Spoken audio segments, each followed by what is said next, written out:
L'événement déclencheur, c'était que la vie à Paris était quand même difficile. Très rapidement, je me suis marié et j'ai eu 2 enfants dans un petit appartement à Paris. Ouais. Et la vie semblait beaucoup plus rose à l'étranger. J'ai fait l'école polytechnique et après j'ai fait en école d'application, j'ai fait l'école des ponts et chaussées sur lequel je me suis formé en économie et en finance, et ce qui fait que je suis rentré en banque à la fin de mes études.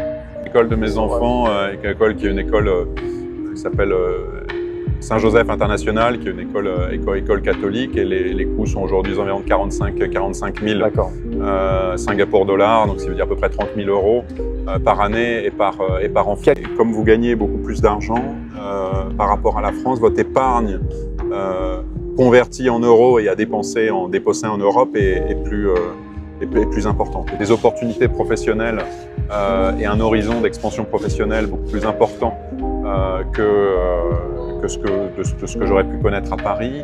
Le fait aussi que l'expertise et le niveau d'expertise, de connaissances que vous pouvez apporter d'Europe dans des pays qui sont plus en développement est très valorisé. Donc vous êtes plus valorisé et peut-être moins de compétition que ce que vous pouvez avoir à Paris ou à Londres ou à New York. Très richesse et diversité culturelle que vous n'avez pas si vous restez dans le petit entre-soi parisien. Ayant fait moi mon lycée à Paris, les gens avec qui je travaillais dans ma banque à Paris étaient très similaires aux gens que j'avais croisés, et effectivement me retrouver par monts et par vaux en Asie du Sud-Est, à Jakarta, à Kuala Lumpur, dans la banlieue de Kuala Lumpur, ou jusqu'à la Papouasie-Nouvelle-Guinée, ça vous ouvre un certain nombre de perspectives. Et je travaillais au centre de Paris, mais les voyages les plus exotiques que je faisais étaient prendre le métro, le RER pour aller jusqu'à la Défense et arriver à Singapour. En fait, Singapour est un petit pays avec peu de ressources naturelles. Et donc, quand vous travaillez dans le domaine de l'énergie, vous devez aller voir des clients et développer des relations avec personnes partout en Asie du Sud-Est, et dans des conditions d'expatriés, avec ce qu'on se faisait il y a 15-20 ans, à savoir des packages généreux, donc avec une grande maison, une voiture de fonction et des allers-retours en business class. C'était les années champagne. Bonjour à tous. Aujourd'hui, j'ai le plaisir d'accueillir Cyril, qui est expatrié à Singapour depuis pas mal d'années et qui va nous partager son parcours d'expatriation et son expérience ici à Singapour. Vous avez envie de vivre à Singapour, Hong Kong ou ailleurs? Sur objectifexpat.fr, je vous guide à chaque étape, de la planification à l'installation. Accédez à des guides pratiques, des checklists et d'autres outils pour réussir. Rendez-vous sur objectifexpat.fr et réservez votre session dès aujourd'hui. Alors, bonjour Cyril, merci d'être avec nous. Est-ce que tu peux te présenter, donc ton âge, ton métier, ton parcours, et depuis combien de temps tu habites à Singapour? Bonsoir tout le monde, je m'appelle Cyril, j'ai 47 ans, je vis à Singapour depuis 17 ans. Voilà. Ok, 17 ans. Donc, est-ce que tu peux nous parler un petit peu de ton parcours avant d'arriver à Singapour, et pourquoi tu as choisi Singapour? Est-ce que c'était un concours de circonstances ou tu voulais vraiment venir à Singapour? Donc, initialement, j'ai eu une formation d'ingénieur dans les écoles d'ingénieurs parisiennes. Et j'ai commencé ma carrière dans une grosse banque française, dans des activités d'M&A. Et après 5 ans à Paris, j'ai eu l'opportunité de bouger à Singapour. Initialement pour quelques années, et après 17 ans, je suis toujours à Singapour. D'accord. Donc, tu as fait quoi comme école? Tu peux nous citer le nom des écoles? J'ai fait l'école polytechnique, et après j'ai fait en école d'application, j'ai fait l'école des ponts et chaussées, sur lequel je me suis formé en économie et en finance, et ce qui fait que je suis rentré en banque à la fin de mes études. D'accord, ok. Et ensuite, donc, tu as bossé à Paris pendant combien de... J'ai bossé à Paris. Pendant combien d'années tu as pendant 5 ans. Pendant 5 ans à Paris, en M&A, donc des fusions-acquisitions. D'accord. Essentiellement sur des sociétés dans le domaine de l'énergie. D'accord, c'est ta spécialisation. C'était ma spécialisation. Je travaillais dans les équipes fusion-acquisition, énergie et production d'électricité. Et après 5 ans de bons et loyaux services, on m'a offert la possibilité d'aller à l'étranger. D'accord. Et est-ce que c'était un choix, je veux dire, est-ce que c'était un choix personnel? Tu avais envie de partir de Paris ou tu étais heureux à Paris? Tu te voyais vivre des Non, non, non. années ou Là, en fait,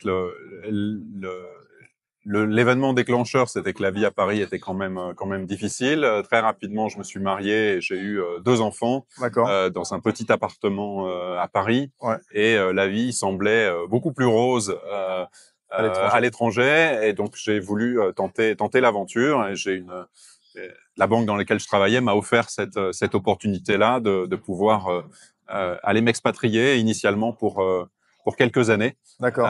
Et donc j'ai sauté sur l'occasion et la famille avec, et je suis arrivé avec ma femme et mes 2 enfants à Singapour en 2008, qui était bien différent de du Singapour qu'on voit aujourd'hui. D'accord. Donc, si tu t'en souviens, donc 2008, ça fait pas mal d'années. Est-ce que tu te souviens des premiers moments ici et de la différence avec ta vie quotidienne parisienne? Quels ont été les premiers chocs? Les deux chocs, hein, quand vous arrivez à l'aéroport de Changi, qui est l'aéroport de Singapour, c'est la chaleur et l'humidité qui peuvent être un petit peu étouffantes et qui est très agréable si vous arrivez d'Europe au milieu de l'hiver, l'été un petit peu moins. Donc ça, c'est des premières choses. Et puis j'ai eu une vraie chance, hein, c'est que quand je suis arrivé à Singapour, j'étais dans des conditions d'expatrié, avec ce qu'on se faisait il y a 15-20 ans, à savoir des packages généreux, donc avec une grande maison, une voiture de fonction et des allers-retours en business class. C'était les années champagne. Donc ouais, effectivement, les packages de l'époque étaient très intéressants et maintenant c'est vraiment beaucoup plus rare d'avoir ça dans les grosses entreprises. C'est vrai. Et ce d'autant plus que j'ai eu la chance ou la bonne fortune d'avoir une proposition de contrat en début d'année 2008. Pour ceux qui ont la mémoire un petit peu longue, on se rappelait que l'année 2008, c'est l'année du début de la crise financière, la Global Financial Crisis, dont un des événements majeurs était la chute de Lehman Brothers le 15 septembre 2008. Je suis arrivé, j'ai pris mon poste le 1er septembre 2008. Et 15 jours après, le monde changeait et les packages d'expat qui m'avaient été offerts avaient disparu. D'accord, ok, c'est marrant. Effectivement, enfin c'est marrant, hein, ça devait être un peu, c'était la bonne période pour c'était d'autant plus intéressant, c'est qu'en 2008, quand vous travaillez pour une grosse banque française à Singapour et la crise financière, la priorité n'était plus du tout au plus petit bureau, et donc j'ai eu une première année en plus avec certains mouvements dans l'équipe qui ont fait que j'étais relativement tranquille, et j'ai pu la première année, dans des conditions magnifiques, explorer toute l'Asie du Sud-Est. Les statistiques que je faisais, dont je me rappelle, parce qu'elles sont marquantes, c'était que la première année, toutes les 3 semaines, en comptant le nombre de stamps dans mon passeport, j'étais en dehors de Singapour. J'ai pu visiter pas mal de pays autour de Singapour les premières années, quand l'activité était au calme dans ma société. D'accord.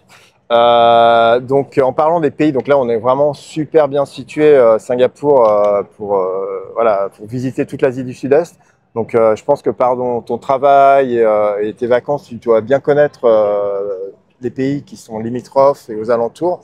Donc, quelle grosse différence y a-t-il, d'après toi, entre Singapour et les autres pays d'Asie du Sud-Est, le Vietnam, la Thaïlande? Pour les gens qui souhaiteraient s'expatrier, par exemple, quelle grosse différence tu notes Alors, effectivement, à travers mon boulot, j'ai voyagé dans la plupart des pays d'Asie, mais beaucoup en Asie du Sud-Est, en passant du temps et en travaillant avec les équipes locales sur place. Je pense que Singapour reste un pôle un pays extrêmement attractif du fait de son développement qui est incomparable par rapport à tous les pays aux alentours. Et vous avez un facteur au moins 4 ou 5 entre le GDP par habitant à Singapour et des pays les plus développés après Singapour. Vous allez regarder en Asie du Sud-Est, ça va être la Thaïlande, Malaisie, et après vous allez bouger sur la Malaisie et l'Indonésie, et après le Vietnam, etc. Donc au niveau du développement, c'est incomparable. Et quand je dis développement, c'est essentiellement les infrastructures, que ce soit pour la scolarité pour les enfants, pour la santé, ou tout simplement les transports et les transports en commun, sur lequel vous avez une infrastructure qui est excellente à Singapour et que vous n'avez dans aucun autre pays d'Asie du Sud-Est où pour faire quelques kilomètres, vous pouvez passer plusieurs heures dans les embouteillages. Et ça, c'est vrai à Jakarta, à Bangkok, à Kuala Lumpur ou à Ho Chi Minh City. Donc c'est vrai, ouais, je te remercie pour ton analyse et c'est vrai que bon, ici tout est facile, on va dire, ta journée va bien se passer, les transports sont fluides, réguliers, fréquents, c'est très agréable en termes d'infrastructure. On va passer au coût de la vie. Donc, est-ce que tu peux nous parler un petit peu du coût de la vie à Singapour? Qu'est-ce que tu trouves cher ici en alimentation ou je sais pas, d'autres postes? Et à contrario, qu'est-ce que tu trouves assez abordable par rapport à la France ou à l'Europe? Alors, de façon générale, hein, le coût de la vie à Singapour est très important, et ce d'autant plus que vous avez un style de vie pas local, mais plus international, avec l'envie, par exemple, de standards plus communs à ce que vous avez, ce que tu peux avoir en Europe. Donc après, le plus gros coût, hein, c'est le logement, qui est cher à Singapour, mais moins cher que Hong Kong, par exemple. Donc ça, c'est une grosse part. Et après, il y a aussi beaucoup de variabilité en fonction de l'endroit où tu veux habiter, le quartier, plus ou moins central, plus ou moins près d'une station de métro ou d'une station de bus. Le deuxième poste est l'éducation. Et donc, en fait, la façon dont regarder une expatriation dépend du nombre d'enfants que vous avez. C'est généralement très peu de personnes internationales ou d'expatriés envoient leurs enfants dans les écoles locales, qui sont un coût minimal. Mais en fait, la façon d'enseigner est beaucoup plus difficile, locale, et en fait, peu de personnes font ce choix-là. Donc, le choix général, sont les écoles internationales. La chance qu'on a, c'est que pour les Français, le lycée français, qui est de très bonne qualité, a un coût raisonnable, et les autres écoles internationales, qui sont avec enseignement en anglais, a des coûts beaucoup plus chers. Donc, aujourd'hui, je ne sais plus exactement combien c'est le lycée français, mais je dirais aux alentours de 30. Ouais, c'est à 25, mais un peu moins de 30. On est à 25, 26 000, 26 moins de 30 000 26 000 $. Et il y a des écoles, je sais par expérience, l'école américaine par exemple, on est à 60 000 $. Donc tu peux nous donner des chiffres? Donc voilà, moi, l'école de mes enfants, qui est une école qui s'appelle Saint-Joseph International, qui est une école catholique, et les coûts sont aujourd'hui environ de 45 000 Singapour dollars, donc ça veut dire à peu près 30 000 € par année et par enfant. Quel que soit l'âge et le cycle, ça progresse un petit peu, je dirais. Je dis 45, ça bouge entre 35 et 50. Les plus chers étant les années quand on se rapproche du baccalauréat. Okay. Donc effectivement, oui, donc on a deux gros postes de dépenses à Singapour, le logement et les écoles. Donc ça, c'est vraiment à prendre en considération si on vit en famille. Est-ce que tu peux nous parler par contre des salaires et des impôts ici, puisque évidemment le coût de la vie est assez élevé, mais est-ce que tu t'y retrouves, par exemple, toi par expérience, si tu avais le même job en Europe? En fait, je pense que la capacité d'épargne est plus importante. En fait, le coût de la vie est très important, mais comme vous gagnez beaucoup plus d'argent par rapport à la France, votre épargne convertie en euros et à dépenser en Europe est plus importante. Et puis après, c'est un choix personnel pour chaque famille de choisir une école un petit peu moins chère, d'habiter un petit peu plus loin, pour économiser un peu plus d'argent. Ouais. Une des choses aussi à souligner, effectivement, la capacité d'emprunt est plus importante, mais le système de retraite que vous avez à Singapour est beaucoup moins favorable que ce que vous avez en France. Donc, oui, il y a un petit peu d'argent qui est mis pour la retraite, mais c'est beaucoup moins que ce que vous pouvez avoir dans un système français. Et donc, une partie de votre épargne doit être thésaurisée pour la retraite. Pour la retraite, effectivement, c'est un point important à souligner. Donc, si on n'est pas résident permanent ou singapourien, on n'a pas, il n'y a pas de cotisation Alors, si on n'est de pas résident, l'entreprise. effectivement, il y a une importance sur le statut que vous pouvez avoir. En fait, donc, tu peux nous parler de ton statut? Donc le statut, donc, quand je suis arrivé à Singapour, en fait, ma société a appliqué pour moi pour avoir un permis de travail qu'on appelle un EP, un Employment Pass. Et donc, en fait, ça qui est lié à votre emploi avec la société. Et si, alors je pense que je ne me trompe pas, mais si votre société décide de vous séparer de vous, vous avez qu'un jour pour quitter le territoire, ce qui est un petit peu difficile. Après, en fonction, si vous avez un salaire aujourd'hui qui est au-dessus de 30 000 Singapour dollars par mois, vous avez la possibilité d'appliquer pour ce qu'on appelle un One Pass, qui vous donne un permis pour résider 5 ans. C'est-à-dire que si votre contrat de travail est terminé, vous pouvez rester sur le territoire pour la durée de validité de votre permis.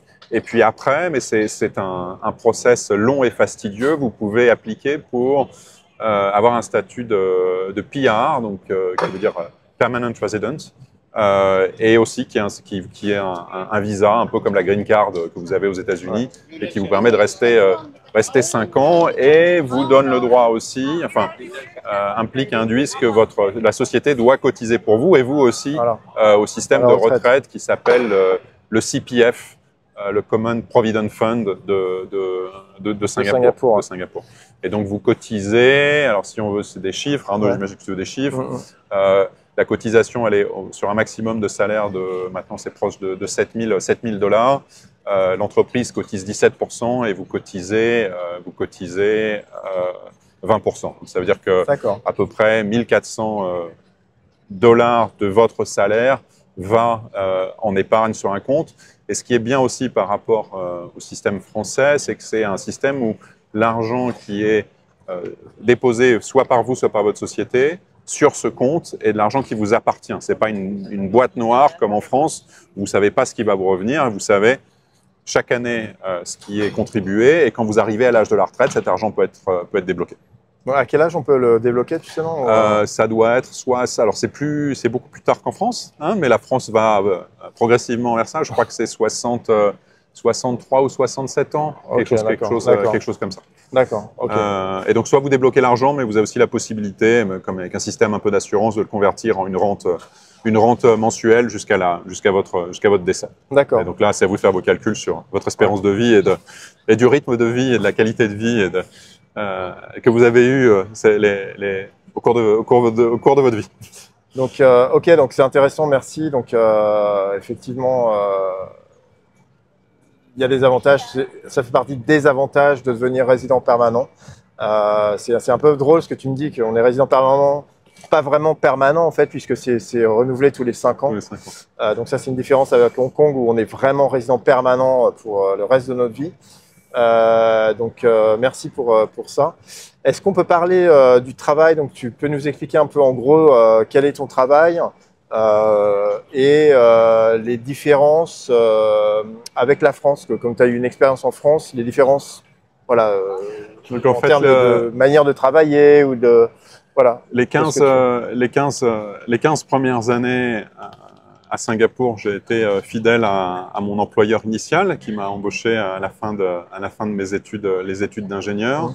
Et donc mon travail consistait à conseiller des sociétés nationales, des groupes internationaux, des sociétés locales ou des entrepreneurs locaux pour acheter ou vendre des sociétés ou des actifs dans le domaine de l'énergie. Donc que ce soit production de pétrole et de gaz, production d'électricité ou extraction de ressources naturelles comme du nickel ou de l'aluminium.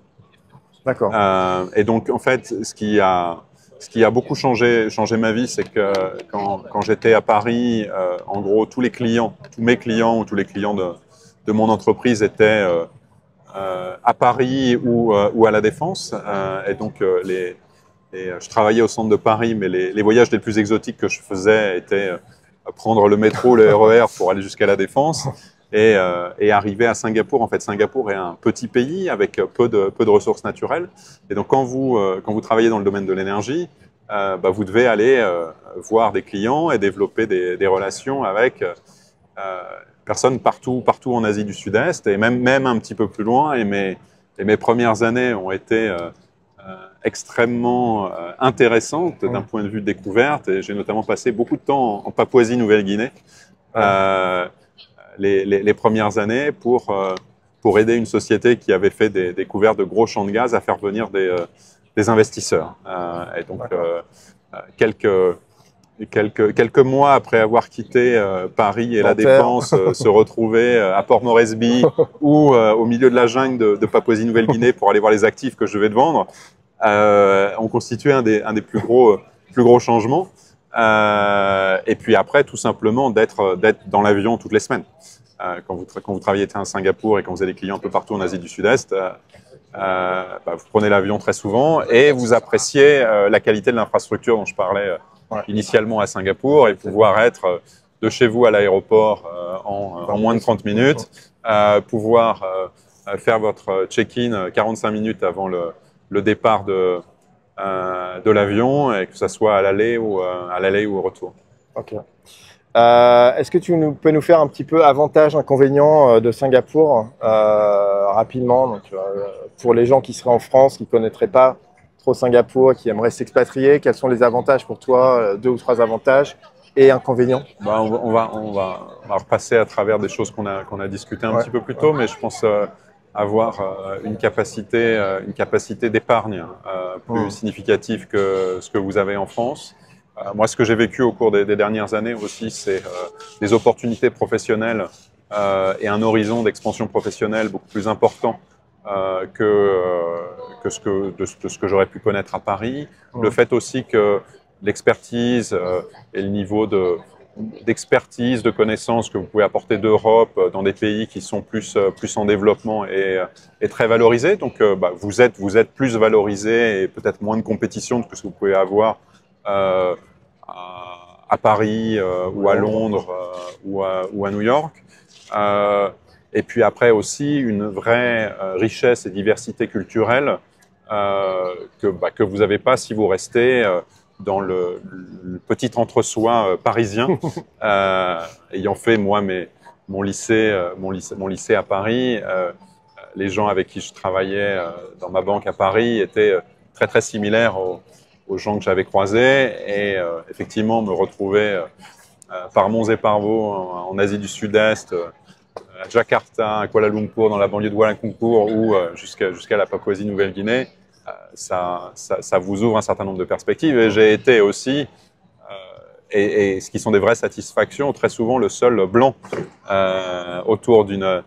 dans une salle de meeting ou autour d'une table pour dîner. Et j'ai toujours une vraie satisfaction à me retrouver dans un milieu complètement différent de celui dont je venais. Donc ça, c'est très, très, très épanouissant.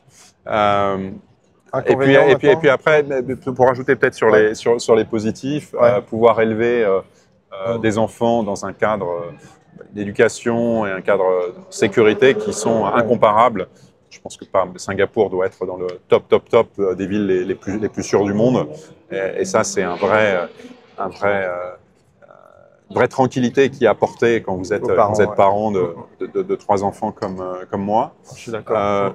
Dans les inconvénients, la première chose, c'est effectivement cette chaleur qui peut être un petit peu dure. Alors là, il fait bon.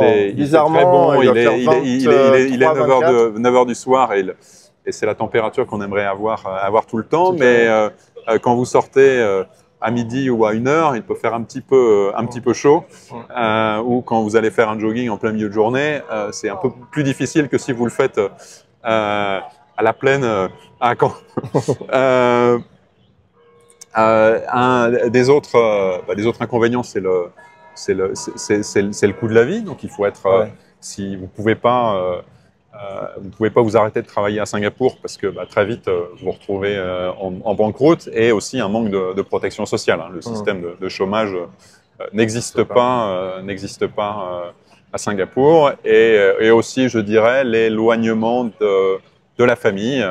Vous êtes quand même à 12-13 heures de vol, 14 de la France, et c'est un petit budget quand vous avez une famille de 4 ou 5 personnes pour pour rentrer plusieurs fois par an. Donc c'est quelque chose qu'on fait, nous, une fois, 2 fois, on s'est accéléré un petit peu après le Covid, mais historiquement plutôt une fois par an.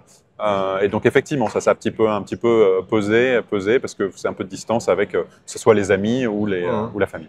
D'accord, ok, je te remercie.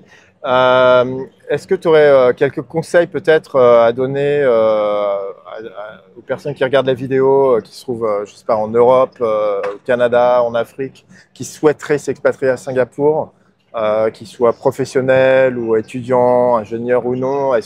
Quels conseils tu pourrais donner à des jeunes qui souhaiteraient s'expatrier ou moins jeunes à Singapour? Bah, pour n'importe quel jeune qui a l'opportunité d'aller faire une partie de ses études à l'étranger, que ça soit à Singapour ou ailleurs, ça permet de s'ouvrir socialement et culturellement. Donc c'est quelque chose que j'encourage. Pourquoi Singapour? Singapour est une destination qui est très prisée de la jeunesse. Pourquoi? Parce que vous êtes dans un pays qui est central au niveau de l'Asie du Sud-Est et qui vous permet de rayonner tout autour de Singapour et d'aller passer, vous avez besoin que d'un week-end, plein de compagnies aériennes low cost qui vous permettent à moindre coût d'aller sur les plages à Bali, sur les plages en Thaïlande, sur les îles éloignées de Malaisie.